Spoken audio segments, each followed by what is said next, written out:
Up until that moment, my life had been steady and predictable, with no indication of the storm that was about to hit.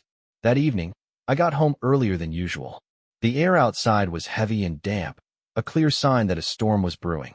As I stepped inside, the silence hit me. It wasn't the comfortable quiet of a home at peace. It was unnatural, almost suffocating. Most nights, Rachel would be bustling around, the TV playing in the background, her voice filling the space with her pointless chatter. But tonight, nothing, just dead silence.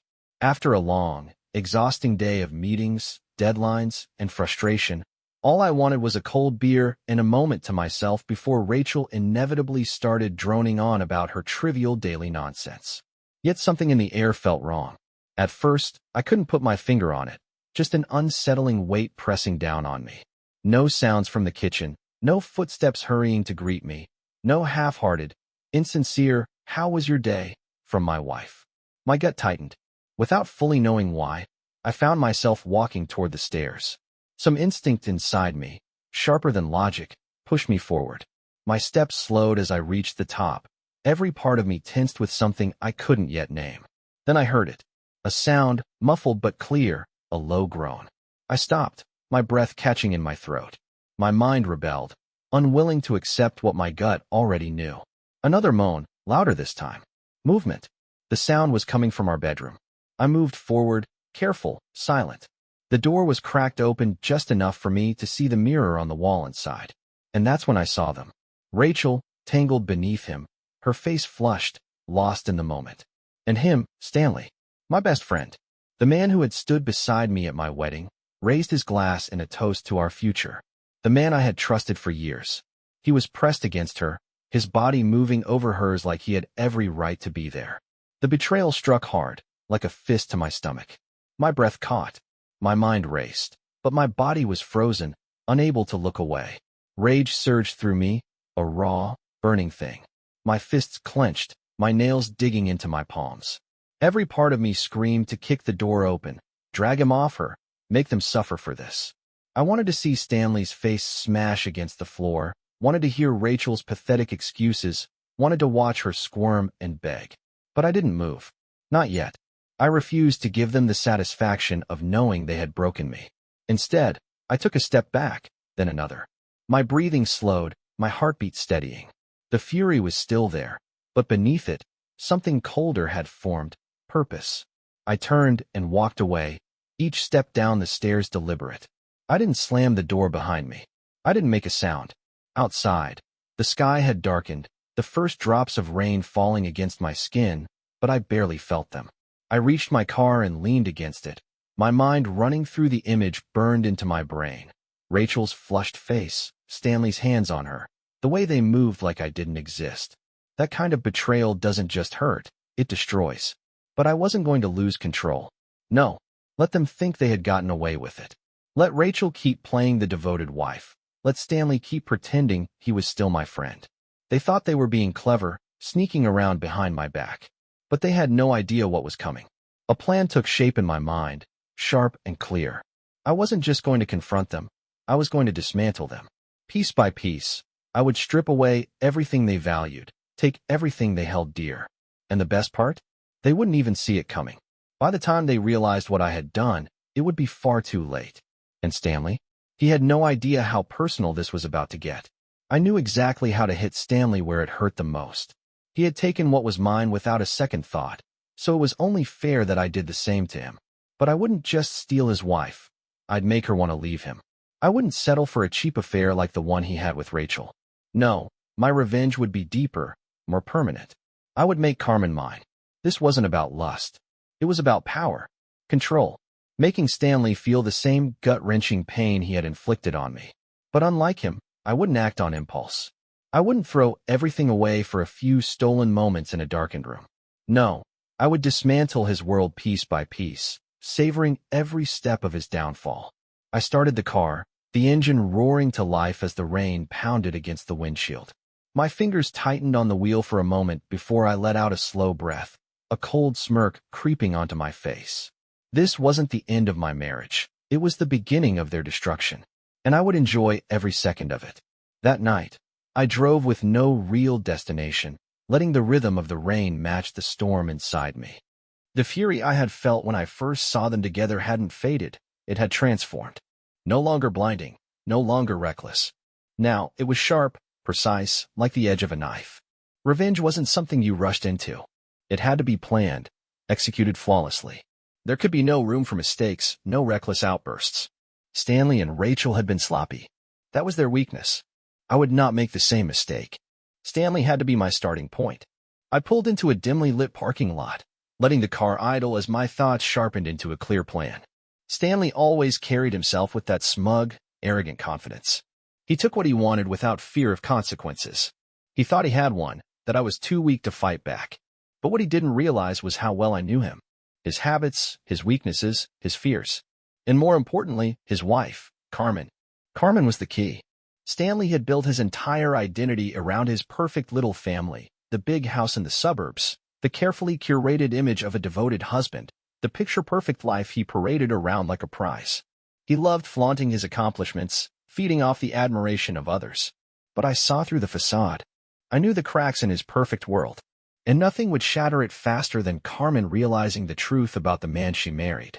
This wasn't going to be a meaningless affair. I wasn't just going to sleep with Carmen and rub it in Stanley's face. That would be too easy, too shallow. No, I needed to do more. I needed to make her choose me over him. I wanted her to doubt him, to see every flaw she had ignored for years. I wanted her to crave something more, something only I could give her. And when the time was right, when she was completely in my grasp, I would make sure Stanley saw it all. He would watch as his perfect wife willingly left him, as she fell for me, believing I was the better man. And when he finally realized what had happened, it would be too late. His life, his marriage, his pride, it would all be gone. What made it even more satisfying was how easy this would be. Carmen wasn't like Rachel. She wasn't loud, selfish, or careless. She was softer, more reserved, thoughtful in a way Stanley never seemed to appreciate. To him, she was just another prize, someone to stand beside him, smile for photos, and make him look good. But I saw her. I knew her insecurities, her fears, the quiet loneliness she tried to hide. Stanley had spent years neglecting her, taking her for granted. That was his mistake, and I was going to use it against him. I had seen the cracks in their marriage long before any of this happened. Carmen had been vulnerable for years, and now, finally, I was ready to use that to my advantage. I glanced at my phone, debating whether tonight was the right moment to make my first move. But no, patience was everything. This had to be perfect. So instead, I drove home, slipping seamlessly back into my role as the unsuspecting husband. Rachel had no idea I knew about her betrayal, and that ignorance was my greatest weapon. As I stepped inside, I heard her humming softly upstairs, probably getting ready for bed. That sound, once familiar, now felt like a taunt. I walked into the kitchen, grabbed a drink, and listened as she made her way downstairs. She was wearing one of my old t-shirts, the one she used to claim were her favorite. What had once felt like a privately gesture now felt like a twisted joke. "You're home late," she said casually, filling up a glass of water, as if everything was perfectly normal. The audacity of it, the way she could lie to my face so effortlessly, made my skin crawl. "Yeah," I replied smoothly. "Got stuck at work." She came closer, kissed me on the cheek, and said she had missed me. I smiled back, but it was empty, hollow. A mask I had already perfected. "Missed you too," I lied, as easily as breathing. She turned and headed back upstairs, completely oblivious to the fact that the ground beneath her feet was already crumbling. She thought she had everything under control. So did Stanley. They had no idea what was coming. The next day, I set my plan in motion. I sent Carmen a message, casual and friendly, nothing that would raise suspicion. We had known each other for years, after all. A simple check-in, asking how she was doing, maybe suggesting we catch up sometime. Her reply came almost instantly. Too fast. It was clear she needed a distraction, something to pull her away from the miserable life Stanley had built for her. Within days, we had plans to meet for coffee. Nothing suspicious. Just an old friend catching up. But this time, it wasn't a friendly visit. This was a carefully placed step in my plan, and Carmen had no idea she was walking straight into it. We met at a quiet cafe, the kind of place where no one paid attention to the people around them. Carmen looked exhausted. The years had worn her down, the weight of her life with Stanley etched into her face. She smiled when she saw me, but it was the kind of smile that didn't quite reach her eyes. "Thanks for meeting me," I said, keeping my tone warm, light. It's been a while. Yeah, it has, she sighed.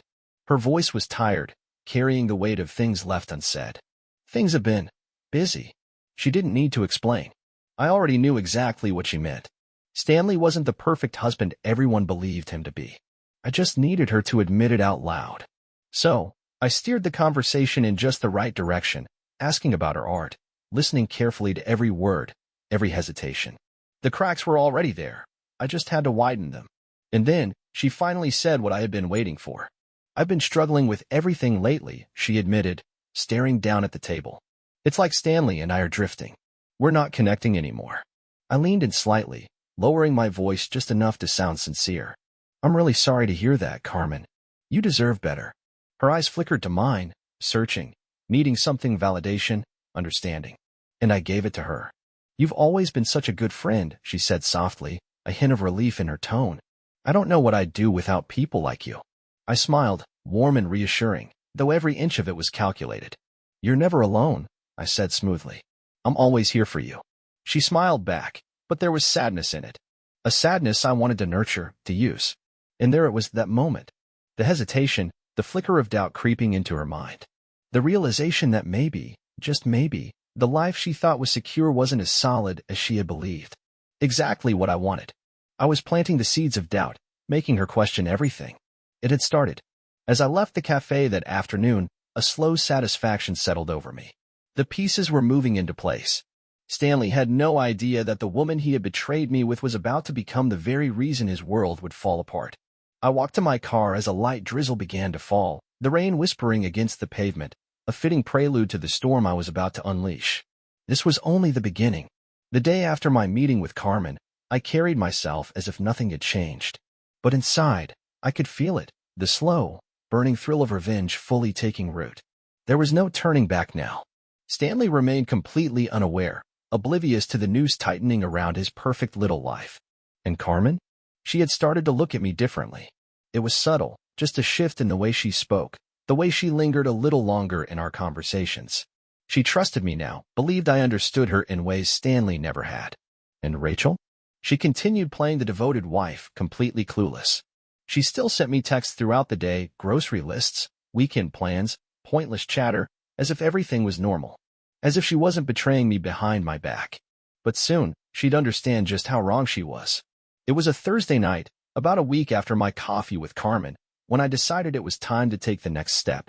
Stanley had mentioned he'd be working late, supposedly buried in some big project.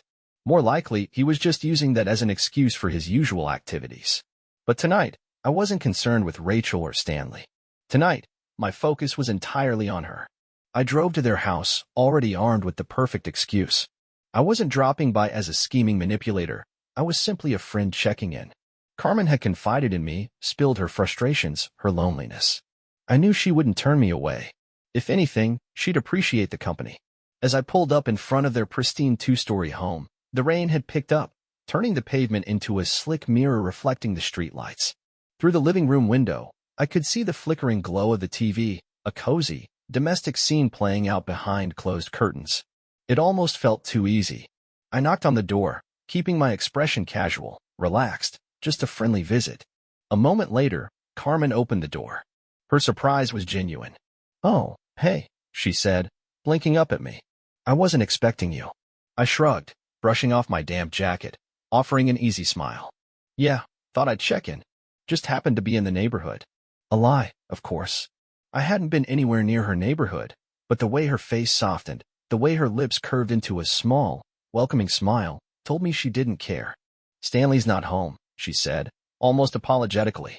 I know, I replied, my voice calm, steady. I'm here for you. I saw the flicker of uncertainty in her eyes before she masked it with another smile. She stepped aside, letting me in. The house smelled warm, inviting, but there was an underlying emptiness to it. A space left hollow by neglect, by a husband too distracted to appreciate what he had. Can I get you something to drink? She asked, her voice light but laced with nervous energy. Wine would be great, I said, settling onto the couch. She disappeared into the kitchen, and I listened as the cabinet opened, as the clink of glasses and the soft pop of the bottle filled the air. When she returned, she handed me a glass and sat beside me, closer than she normally would have. I turned slightly, angling myself toward her, making sure she felt my presence. How have you been holding up? I asked, keeping my voice warm, gentle, filled with just the right amount of concern. Carmen sighed, staring down at her wine glass. It's been hard, she admitted finally. Stanley's been so distant lately, and sometimes I feel like. She hesitated, struggling to find the words. Like he just doesn't care anymore. I nodded, letting the weight of her words settle. You're not wrong to feel that way, I said, my voice low. You know how Stanley is. He doesn't always appreciate what he has. She looked up then, her eyes searching mine, desperate for something. Understanding, reassurance. And I gave it to her. You've always been so good to us, she whispered. I don't know what I'd do without friends like you. I let the silence stretch just enough, let the tension grow thick between us. Then, slowly, deliberately, I reached over and placed my hand on her knee. You deserve more than this, Carmen. I murmured, my voice steady, deliberate. You deserve someone who truly sees you. Her breath hitched, but she didn't pull away. She just sat there, staring at me, torn between the loyalty she felt for Stanley and the hunger for something more, something he never gave her. I don't know what to do, she murmured, her voice fragile, uncertain. I leaned in slightly, just enough to make my intentions clear, but not enough to cross that final line. I do. Her lips parted slightly, her fingers tightening around the stem of her wine glass. She wasn't rejecting me.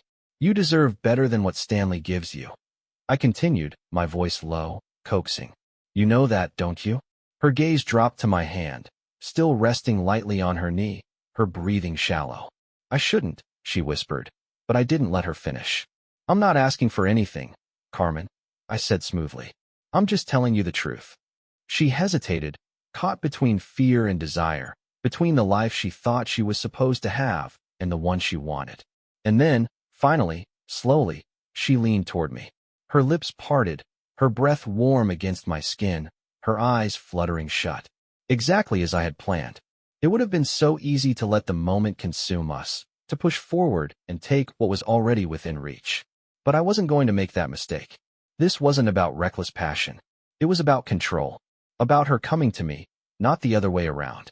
I leaned back slightly, just enough to create a space between us, watching the emotions flicker across her face. Confusion, guilt, longing. She didn't know what had just happened or how to process it, and that was exactly where I wanted her. I should get going, I said, my voice calm, steady. Carmen blinked as if snapping out of a trance. Yeah, maybe that's for the best, she murmured, but there was hesitation in her tone, an unspoken, but I don't want you to leave. I stood, deliberately placing my wine glass on the coffee table, my movements slow, intentional. I let my eyes linger on her, offering a small, knowing smile. We'll talk soon, I said softly. And remember, I'm here for you. As I walked to the door, I could feel her gaze lingering on my back, the weight of what had just happened hanging heavy in the room. She was teetering on the edge, caught between loyalty and temptation. All she needed was a little push. And when the time came, I'd be there to catch her. Outside, the rain had stopped, leaving the air cool and damp, the streetlights casting a golden glow over the slick pavement. I paused for a moment, letting the satisfaction sink in. Stanley had stolen Rachel from me. My wife. My life. He had laughed behind my back, confident in his little secret. But now, he had no idea that I was dismantling his world piece by piece, with the same precision and patience that he had never possessed.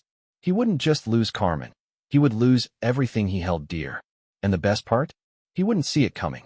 For now, I was content to wait, to let the tension build, to let the betrayal simmer beneath the surface until it was ready to explode. The following days passed in a careful, practiced calm. I played my role flawlessly. Rachel continued her charade, sending me sweet, empty messages, pretending to be the devoted wife while slipping off to see Stanley. They had grown careless, so confident in their secrecy that they never even noticed the way I watched them. Rachel had convinced herself that I was still in the dark, and that almost made me laugh. Watching her drift through our house, so unaware of what was coming, was almost entertaining. The cracks in their perfect little fantasy were widening. It wouldn't be long before the illusion shattered completely. In the meantime, I kept Rachel distracted. I showered her with attention, compliments, date nights, thoughtful gestures. just enough to keep her off balance. If she noticed any change in me, she didn't mention it. She was too wrapped up in her affair, too convinced that she was playing the smarter game. But my focus was on Carmen. She was the real target. Since that night in her living room, I could sense the shift in her.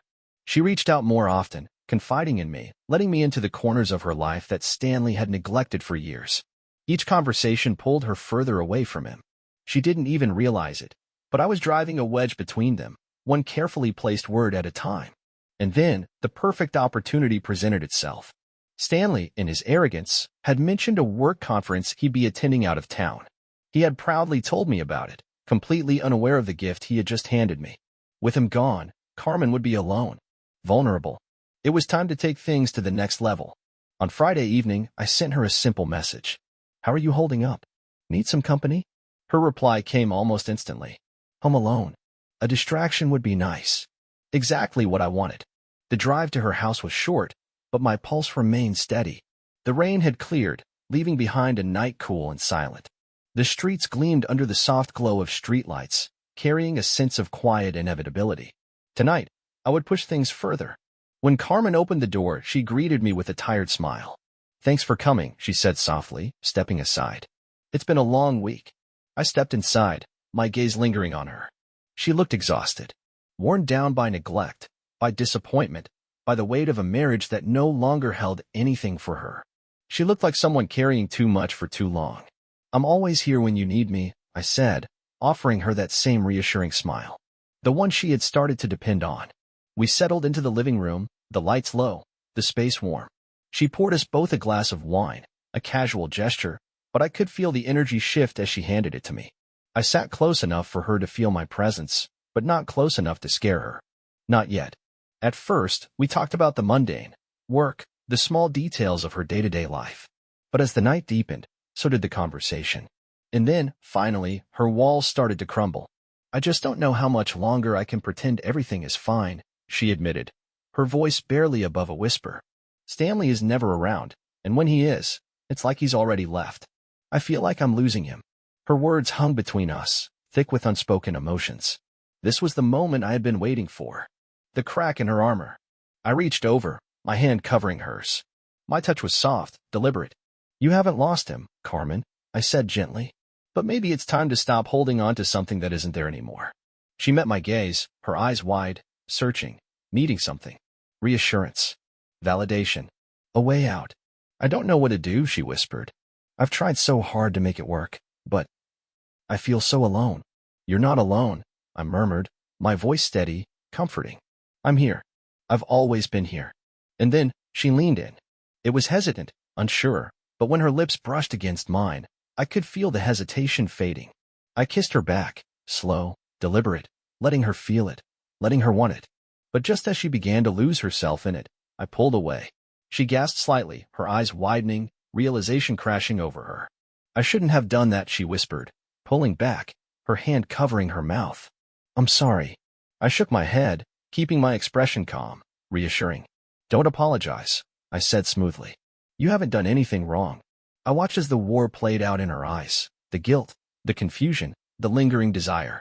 "But Stanley," she started, but I cut her off. "Stanley isn't here, Carmen." And in that moment, she understood. For the first time, she saw me as the one who was really there for her. And Stanley? He had already lost her. He just didn't know it yet. I finished for her. And if he was, would he even notice what you're going through? Her silence was my answer.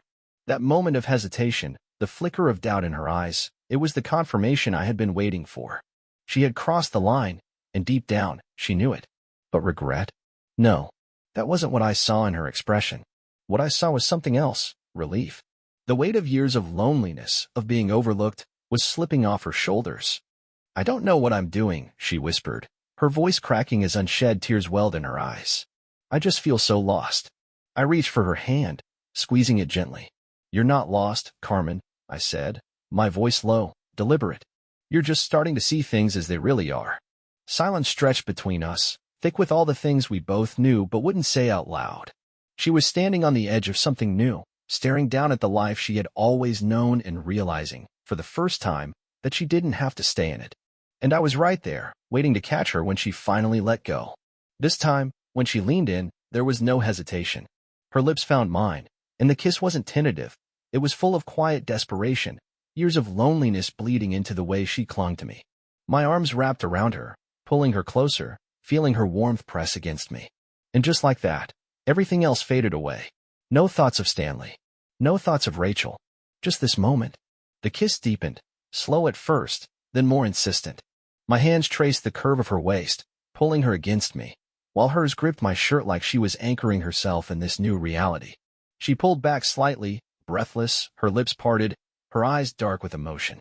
"I don't know if we should," she murmured, uncertainty laced in her voice. I didn't answer with words.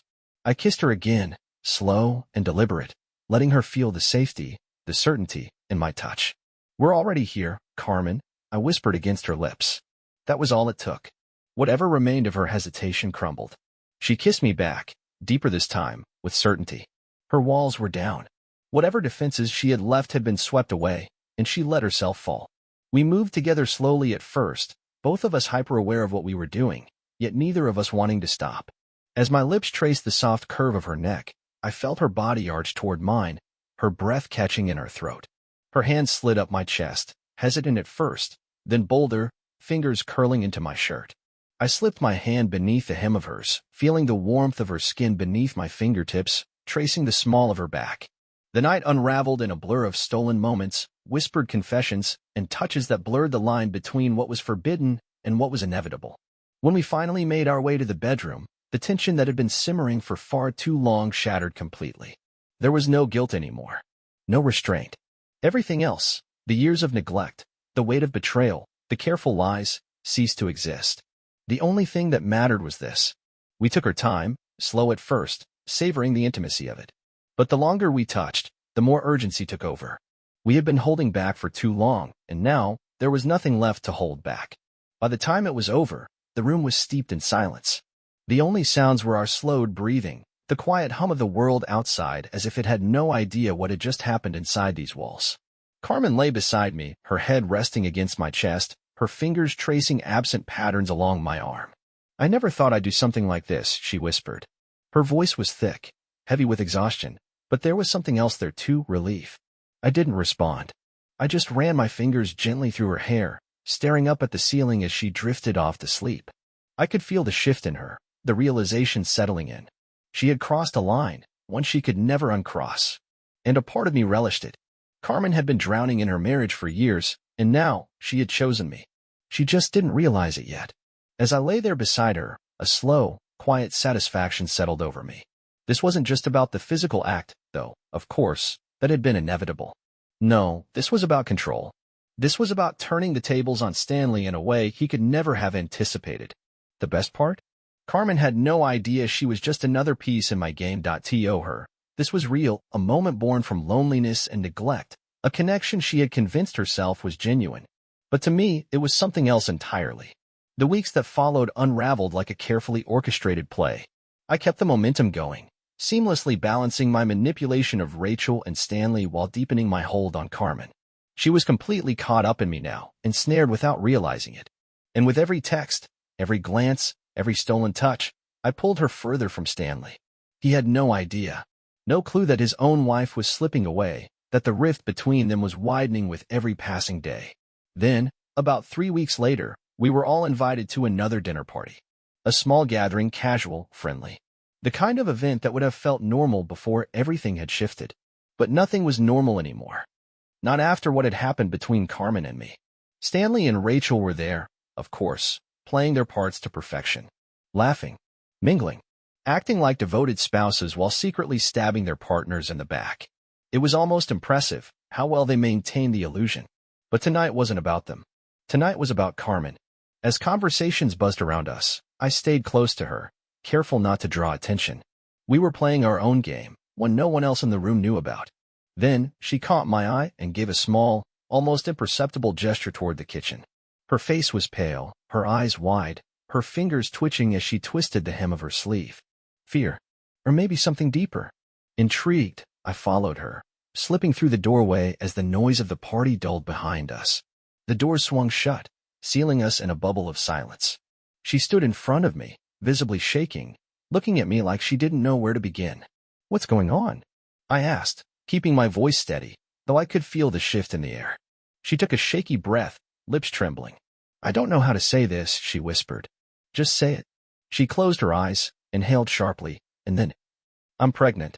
The words hit like a physical blow. For a moment, I said nothing. The shock rolled through me in a wave, my pulse hammering in my ears. Pregnant. Carmen was pregnant. And it wasn't Stanley's child. I swallowed hard, forcing myself to maintain control, though my mind was already racing through the implications. This wasn't part of the plan. Are you sure? I asked, my voice calm measured. She nodded, biting her lip as unshed tears gathered in her eyes. I took the tests. It's real. A long silence settled between us, suffocating in its weight. Carmen, Stanley's wife, the woman I had carefully pulled into my grasp, was carrying my child. Stanley, oblivious, arrogant Stanley, had no idea that the woman he thought belonged to him was now bound to me in a way he could never undo. I exhaled slowly, keeping my expression unreadable. What about Stanley? I asked carefully. She shook her head. He doesn't know. I haven't told him. I don't want to hurt him. I stepped forward, closing the space between us. He's been hurting you for years, Carmen, I said, my voice low but firm. She shook her head again, her shoulders trembling. I can't tell him. I don't know how he'd react. I reached out, placing my hands on her shoulders, steadying her. Listen to me. My grip tightened just enough. This is our opportunity, Carmen. Stanley isn't what you need anymore. You know that. He's been neglecting you, treating you like you don't matter. But you do matter. Her wide, tear-filled eyes met mine, her breath shuddering. You don't have to deal with this alone, I pressed on. You have me now. She let out a soft, broken sound, her hands gripping my arms as if she needed something to hold on to. I don't know if I can do this, she murmured. You can, I insisted, my voice unwavering. And you will. You don't have to face this alone. You don't owe him anything anymore. She hesitated, her lip trembling, but I could see it, the shift, the realization. Her world had already changed. Whether she was ready or not, there was no undoing what had been set into motion. And now, she belonged to me. She just didn't realize it yet. She couldn't stop what was happening. I'm scared, she whispered, barely audible. I cupped her face, wiping away the stray tears with my thumb, holding her steady. You don't have to be scared, I said softly. I'm here. We'll get through this together. The weight of it all pressed down on us, thick and inescapable. Behind the closed kitchen door, the distant hum of laughter and conversation carried on, oblivious to the storm brewing in this small, quiet space. Carmen was pregnant. With my child. And Stanley? Stanley had no idea. The irony of it settled deep in my chest, sharp and cold. He had taken Rachel from me, stolen what was mine without a second thought. But now? Now, I had taken something far more valuable from him. His wife. His legacy. His entire future. The life he thought he controlled was slipping right through his fingers, and he didn't even realize it. Not yet. But he would. Because this secret wouldn't stay hidden forever.